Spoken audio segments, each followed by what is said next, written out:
Hello friends, last class में हमने BCom programme के कोर्स इंडियन इकोनॉमी के यूनिट सेकंड को फाइनेंशियल सेक्टर रिफॉर्म्स तक कर लिया था।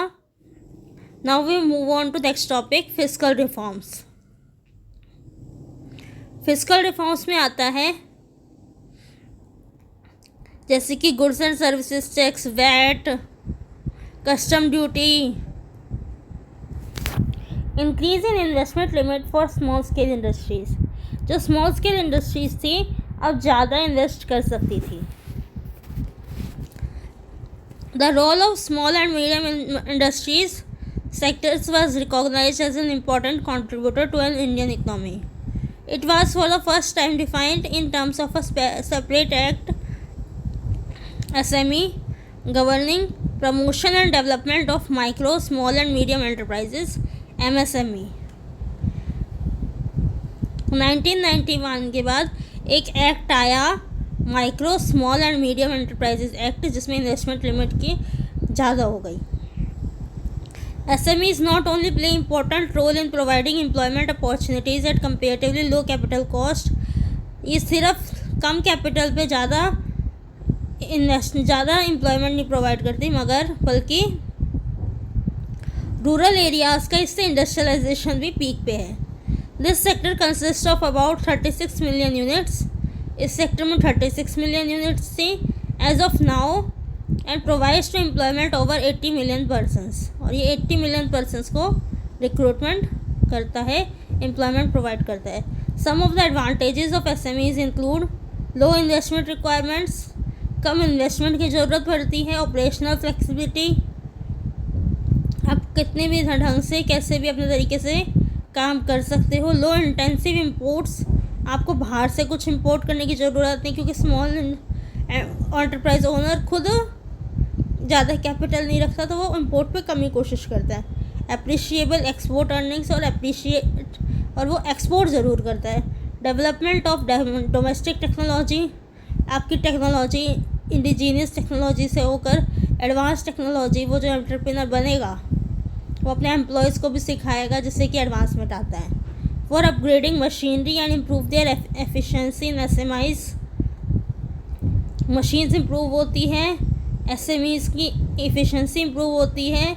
इन्वेस्टमेंट लिमिट 1 करोड़ तक कर दी गई थी 1991 में। Freedom for expansion and production to industries, industries का एक्सपेंड करने के लिए, प्रोडक्शन करने के लिए।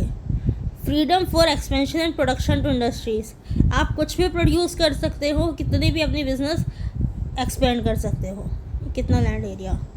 Industries are free to diversify their production capacities, diversification ला सकते हो, मल्टीपल प्रोडक्ट्स बेच सकते हो। And reduce the cost of production, earlier government use to fix the maximum limit of production capacity, no industry could produce beyond that limit. Now industries are free to decide their production by their own basis. Privatization is the process of involving the private sector in the ownership of public sector units. Privatisation में हम private sector को include करते हैं, जो reserve sector से पहले private और public sector के लिए, अब उसमें प्राइवेट सेक्टर के लिए भी खोल दिए जाते हैं कुछ कुछ। और इसमें इंटरफेरेंस क्यों है, या फिर हम जॉइंट पार्टनरशिप की बात करते हैं कि पब्लिक और प्राइवेट मिलके काम कर रहे हैं ताकि कंपटीशन बढ़े, एफिशिएंसी बढ़े। सेल ऑफ शेयर, अब इसकी प्रोसेस क्या है प्राइवेटाइजेशन की। Sale of share of PSUs, Indian government started selling shares of PSUs to public and financial institution. Example, government sold shares of Maruti Udyog Limited. Now the private sector will acquire ownership of these PSUs. The share of private sector has increased from 45% to 55%. Indian government ने PSUs के share send करे और public ने उसको ख़रीद लिया। जैसे कि मारुति उद्योग लिमिटेड ने अपने शेयर्स को सोल्ड आउट किया और प्राइवेट सेक्टर ने ख़रीद लिया। अब प्राइवेट सेक्टर का जो पहले 45% पार्टनरशिप थी, अब 55% हो गई। डिसइन्वेस्टमेंट इन PSUs।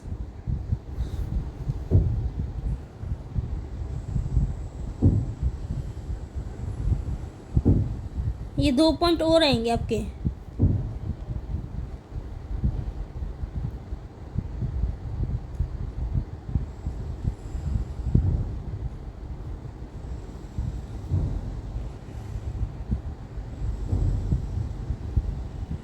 एक बार अपनी बुक में चेक कर लेना। The government has started the process of disinvestment in those PSUs which had been running into loss. It means that government has been selling out these industries to private sector. जो government ने है उसकी disinvestment की process को शुरू किया। जो companies loss में चल रही थी, जैसे कुछ टाइम पहले हमारा रेलवे लॉस में चल रहा था, तो उसको प्राइवेटाइजेशन कर दिया गया। Minimisation of public sector. Public sector जो रिजर्व थे पहले 17 थे, अब 2 कैटेगरी हैं सिर्फ। Globalisation. Globalisation means the interaction of domestic economy with the rest of the world with regard to foreign investment, trade, production and financial matters. Interaction हो रहा है, लोग आपस में मिल रहे हैं, बात कर रहे हैं, ट्रांसफ़र कर रहे हैं मनी, एजुकेशन के लिए पढ़ने जा रहे हैं, हेल्थ सेक्टर के लिए चेकअप्स के लिए यहाँ आ रहे हैं, ट्रैवलिंग के लिए इधर उधर जा रहे हैं, पढ़ने के लिए माइग्रेट हो रहे हैं, इन्वेस्टमेंट के लिए हो रहे हैं, ट्रेड के लिए, प्रोडक्शन के लिए, प्रोडक्ट्स के रूप में हो रहे हैं, financial matters. Following steps were taken for globalisation. हमने क्या क्या स्टेप्स लिए थे?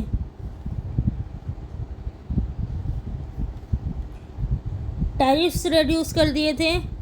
Custom duties and tariffs imposed on imports and exports are reduced gradually just to make Indian economy attractive to global investors. Custom duty जो हमने tax लगाते थे import एक्सपोर्टों को ख़त्म कर दिया या कम कर दिया। Long term trade policy, liberal policy, all control on foreign trade have been removed, open competition has been encouraged, partial convertibility of Indian currency is possible. Partial convertibility can be defined as convert Indian currency into any other country currency so that flow of foreign investment in terms of foreign institutional investment and FDI. This convertibility should valid for following transaction. अब जो हमने हमारी currency को दूसरी currency में बदला है ताकि फॉरेन इंस्टीट्यूशनल इन्वेस्टमेंट या फॉरेन डायरेक्ट इन्वेस्टमेंट के लिए उसको यूज़ किया जा सके। वो किस किस के लिए यूज़ होएगी? Remittances to meet financial expenses, family expenses. कोई अपनी फैमिली के लिए की एक्सपेंसेस को भरने के लिए उसको उन्हें भेजना चाहता है और वो यहाँ रह रहा है तो वो भेज सकता है।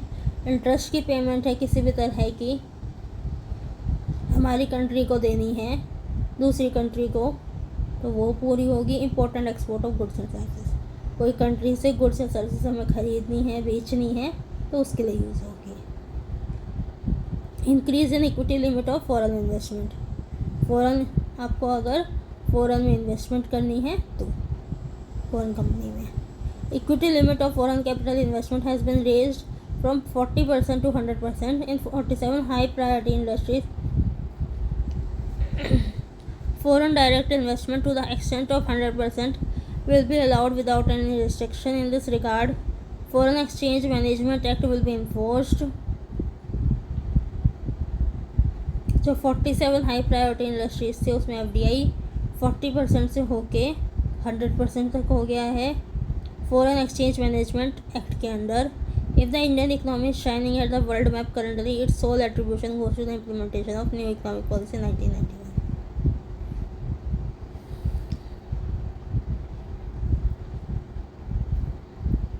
अब हम आते हैं स्ट्रक्चरल चेंजेस पे।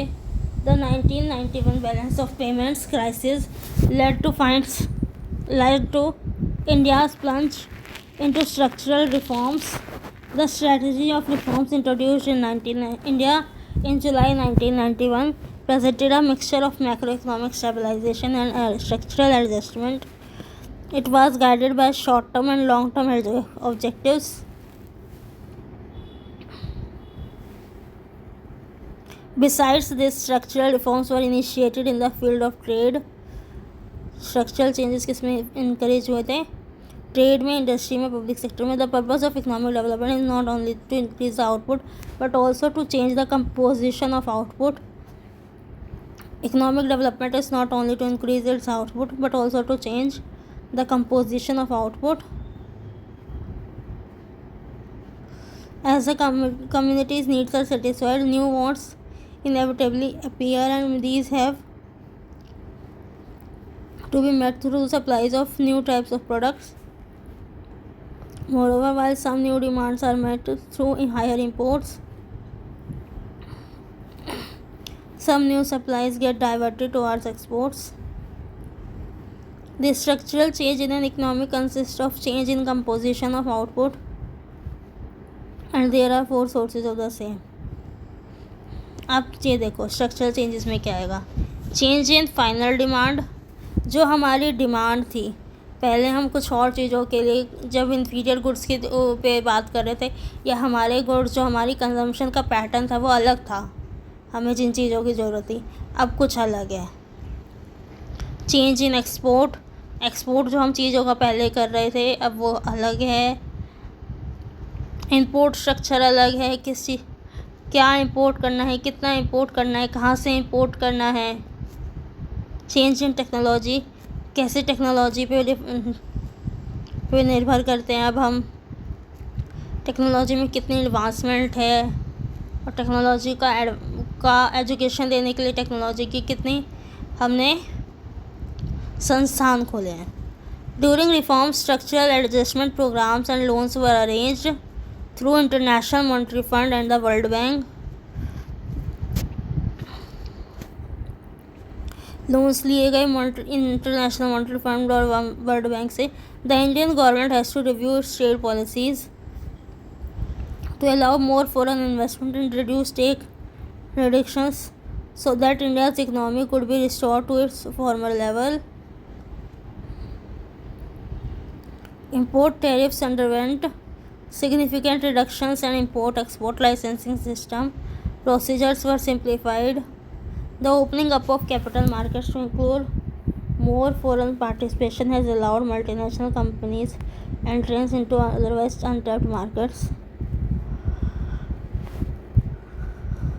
जब हमारे पास लोन्स इतने ज़्यादा थे कि हमें रिफॉर्म करने पड़े इंटरनेशनल मॉनेटरी फंड और वर्ल्ड बैंक की बात मानकर, अपने जिसमें उन्होंने सिर्फ इतना कहा कि हम आपको पैसे देने के लिए तैयार हैं, बस आपको स्ट्रक्चरल एडजस्टमेंट प्रोग्राम्स लाने होंगे, जैसे कि ट्रेड डिडक्शंस कम करने होंगे और फॉरेन इन्वेस्टमेंट को अलाउ करना होगा और थोड़ा सा प्राइवेटाइजेशन करना होगा. इंपोर्ट टैरिफ्स को ख़त्म करना होगा, एक्सपोर्ट टैरिफ को ख़त्म करना होगा, लाइसेंसिंग सिस्टम को एबोलिश करना पड़ेगा.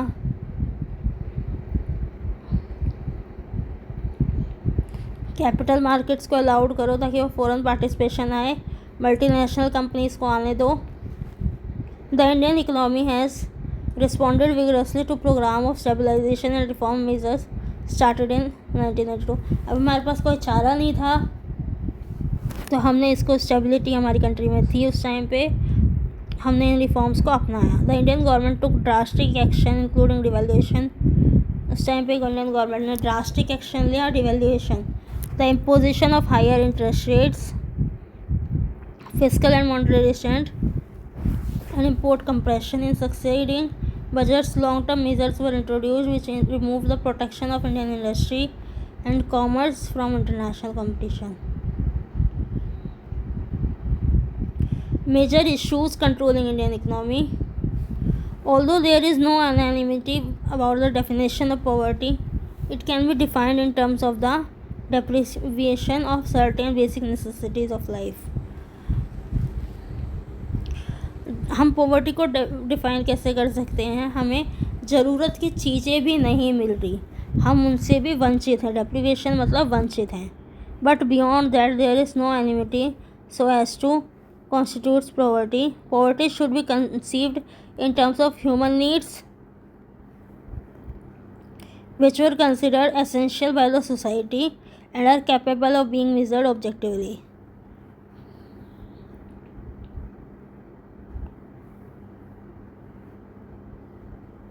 पॉवर्टी को हम क्या कह सकते हैं? ह्यूमन नीड्स को जो पूरा नहीं कर पा रही. A person may then be regarded as poor if he is not in the position to meet out these needs. The concept of poverty is आप बेसिक नेसेसिटी अपनी पूरी नहीं कर पा रहे, रोटी कपड़ा मकान की, आपकी पर कैपिटल इनकम इतनी नहीं है, आपकी परचेजिंग पावर इतनी नहीं है कि आप अपनी हेल्थ, क्लोथ, शेल्टर और फूड की बेसिक नीड्स को भी पूरा नहीं कर पा रहे हो.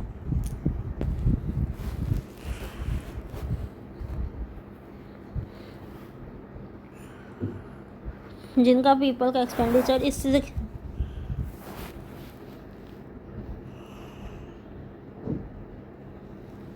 जो हमारी पर कैपिटल इनकम निकल के आती है या पर कैपिटल कंज्यूमर एक्सपेंडिचर निकल के आता है, उससे कम जिनकी इनकम होती है उनको हम कहते हैं कि वो पॉवर्टी लाइन में आते हैं.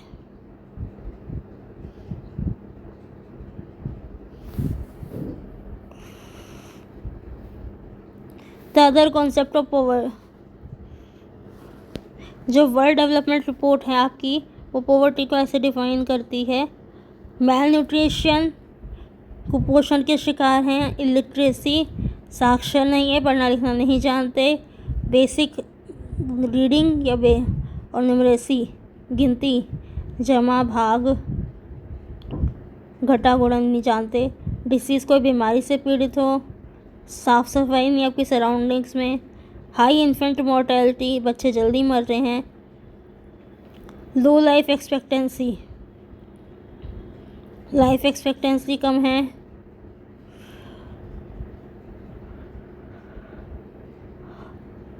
उम्र नहीं है लोगों की ज़्यादा, और दूसरी रिलेटिवली कुछ और है. Because 2 households or 2 persons or may be considered as poor while the other on the basis of income comparison but may not be considered poor.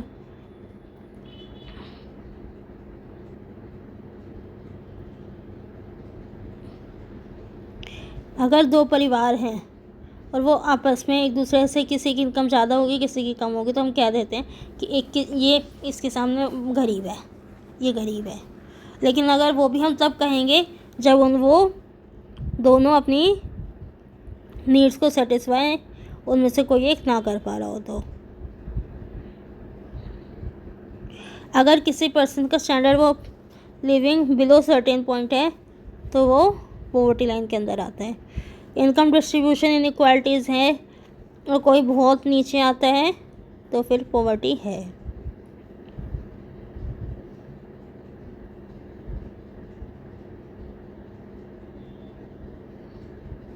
इसको हम मैड डिस्ट्रीब्यूशन ऑफ रिसोर्सेज के नाम से भी कह सकते हैं.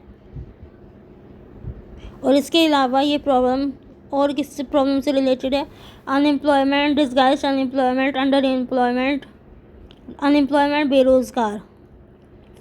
डिस्गाइज्ड अनएम्प्लॉयमेंट, छुपी हुई बेरोज़गारी, जहाँ 2 जने काम कर सकते थे वहाँ 6 जने काम कर रहे हैं.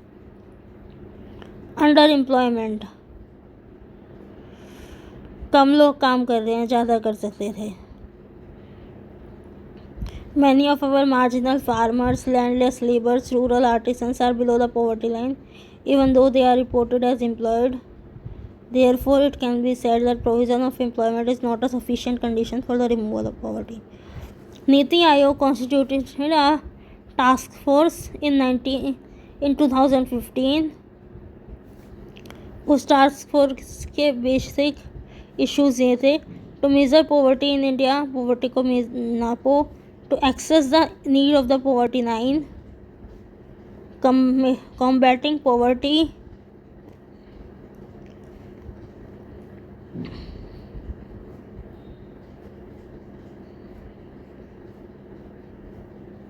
पॉवर्टी को मेज़र करना, ऑफिशियल पॉवर्टी लाइन के नीचे कौन है या फिर कितनी है वो नापना, कॉम्बैटिंग पॉवर्टी और पॉवर्टी से कैसे लड़ा जा सकता है इसको विचार करना. Employment intensive sustain rapid growth, making social programmes more effective and new approaches.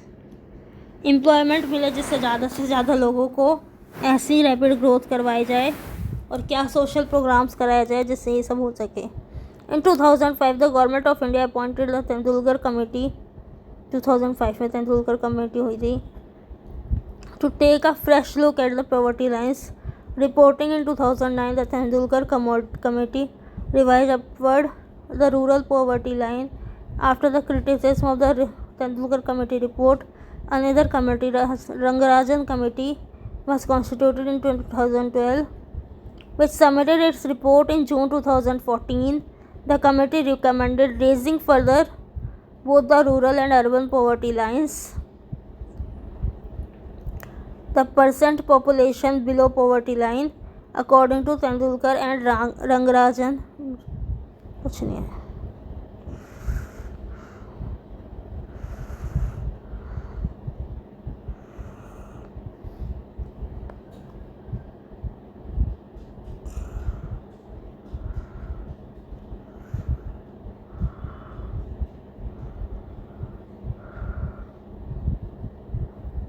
Poverty line के बारे में बताया गया है। तेंदुलकर कमेटी ने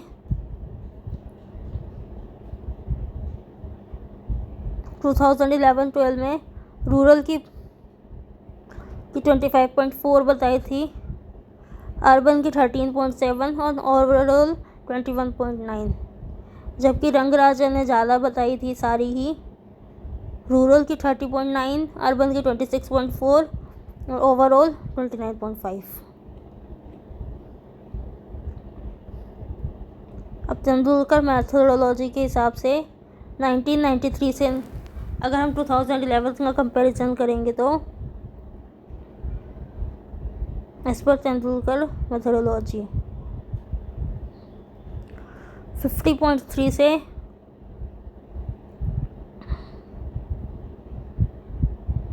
1993 में 50.3 थी, 2004 में 41.8 हुई रूरल की और 2011-12 में 25.4।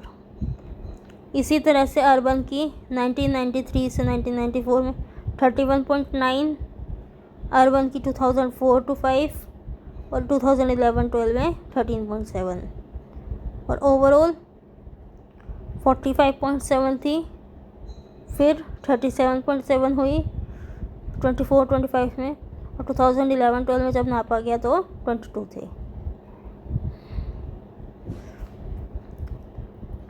अब सोशल ग्रुप्स के अकॉर्डिंग शेड्यूल्ड ट्राइब्स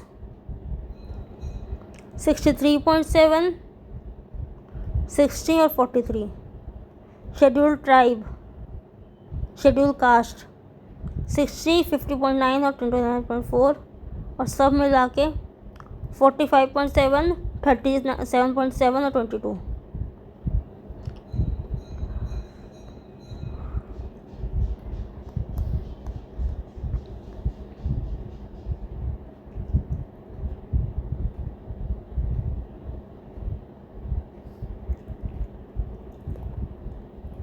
अब unemployment. Indian economy is a developing economy and the problem of unemployment is very grave in India. Guys आज के लिए इतना ही रखते हैं, नेक्स्ट क्लास में आगे कंटिन्यू करेंगे।